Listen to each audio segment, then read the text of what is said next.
Hey everyone, it's Fitz with your Power Talk following Chris Klieman's Monday press conference. Yes, this is an off week for Kansas State football. There is no game on Saturday, but Coach Klieman holds his press conference. The players weren't available. The coordinators won't be available later, but we were able to talk to Chris Klieman a little bit about Oklahoma State, a little bit looking ahead a week at Colorado, and a lot about the off week. And if you don't know this, Chris Klieman isn't exactly killing it following off weeks.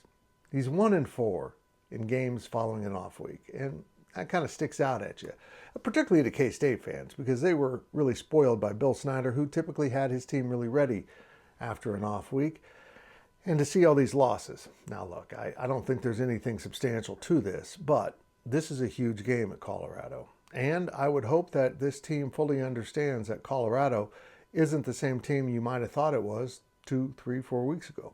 This win at UCF redefines Colorado, not only for future opponents, but also for the Buffaloes themselves. They now probably believe in themselves a whole lot better than they did before they went to Orlando. Off weeks are an interesting thing because K-State has 2 of them this year because it's that kind of anomaly in the calendar when you get one extra season between when football season is supposed to start, college season, and supposed to end, which is Thanksgiving weekend typically. So there is a second off week. And Coach Klieman mentioned that in fall camp, it was a big theme. We're going to work our butts off for 4 weeks. We're going to play for 5 weeks, and then we're going to have an off week. And then we're going to go for 4 more weeks, and then we're going to have another off week. And then they've got 3 weeks. They're essentially, down with their 1/3 of their season in terms of breaks. And I think this team feels really good where they're at following that big win over Oklahoma State. But Colorado State isn't a pushover.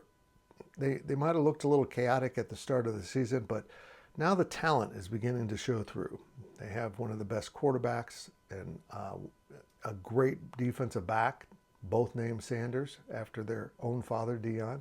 And Travis Hunter, look, as a guy with a Heisman ballot, I'm going to say this, I'm not going to tip what I'll do at the end of the season, but it's hard not to put him on a Heisman ballot.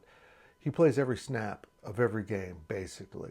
Offensive receiver, defensive corner, absolutely incredible, and he never looks tired, just like me.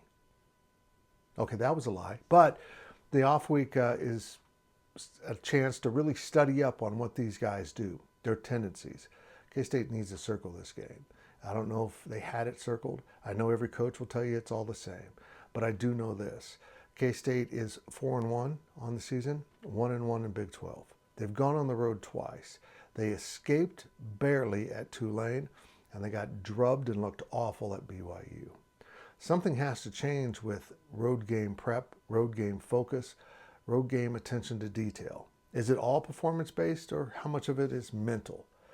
Well, whatever it is, they better figure it out because this trip to Colorado in 2 Saturdays is going to be enormous. And if you didn't know this, they have made it a 9:15 kick here in Kansas, 8:15 out in the mountains. So another dose of after dark football for Kansas State for the second time in a row, leaving the house, their home, to play a Big 12 game. It's unfortunate. I'll have some more thoughts on that in a little bit later this week as I've got some daily deliveries lined up. But I'll tell you this. I don't think there's anything tangible to that 1-4 stat. I don't think he's doing anything that would hinder the progress of his team. I think probably they just haven't played well in some of those games. That's got to stop. You can't win at home and turn around and play horrible on the road. In fact, the back-to-back games at Colorado and West Virginia are almost essentially must-wins if you want to get to the Big 12 title game. So now it's going to get interesting. And the off week will give them a chance to recharge and recoup and maybe get some players back from injury like Braden Lofton and Big Old Uso, who did hurt an ankle in that Oklahoma State win, but it's not as bad as they feared. He needs to heal up. I need the off week. I've got to make the most of this off week. But I also am going to continue, along with my guys at Go PowerCat, bringing you coverage all week long. Make sure you check it out. And dude, absolutely rock this Power Talk. He didn't make a mistake a single time. And this was like my 7th take. Dude is aptly named. He's the dude.